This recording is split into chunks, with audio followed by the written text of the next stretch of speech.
Hey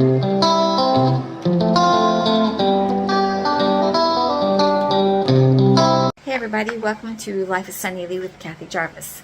And today we're going to review one of the items I got for Dusty Rose. And it is a pestle feeder.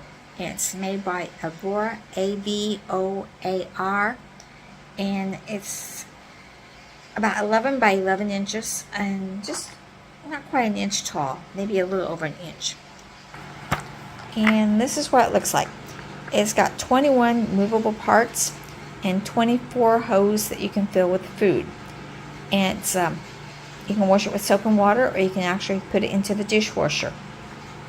It has little tabs on the back that are supposed to keep it from sliding around.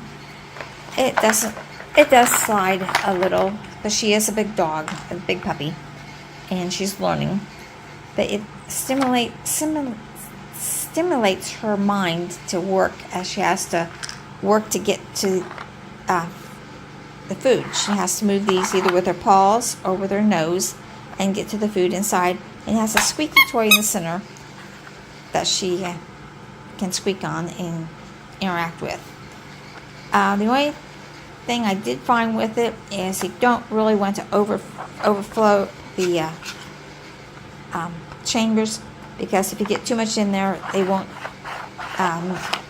go back and forth very smoothly, and the food can get caught in these ridges here, so you want to make sure you have appropriate size food so that it doesn't get stuck, because if you get food up in here, then these will not be able to move freely back and forth. Other than that, she's enjoying it. It does extend her feeding, takes her longer to eat because she has to hunt for the food. But other than that, it was a good buy. She seems to be enjoying it. It wears her out. She gets kind of tuckered out after eating, and it does slow down the speed in which she eats. Does eat food.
Hello everybody, this is Life is Sunny Lee with Kathy Jarvis and Dusty Rose, and we are reviewing the pestle toy that I got her, and she seems to enjoy it. It took her a little bit of time to figure out how to use it, but it does slow down the speed that she eats, and it exercises her mind a little bit as she has to figure out how to open them up to get to them. The this disadvantage we had the first day was that she did try to pick it up and carry it around. I had to put my foot on it to hold it down. So it would have been nice if it had little tabs or something that I could put my foot on without having to put my foot on the whole thing. But other than that, she's enjoying it and she's working it out and figuring it out. And it's doing its job. It's slowing her down and making her think. So overall, I think this is a pretty good buy for her.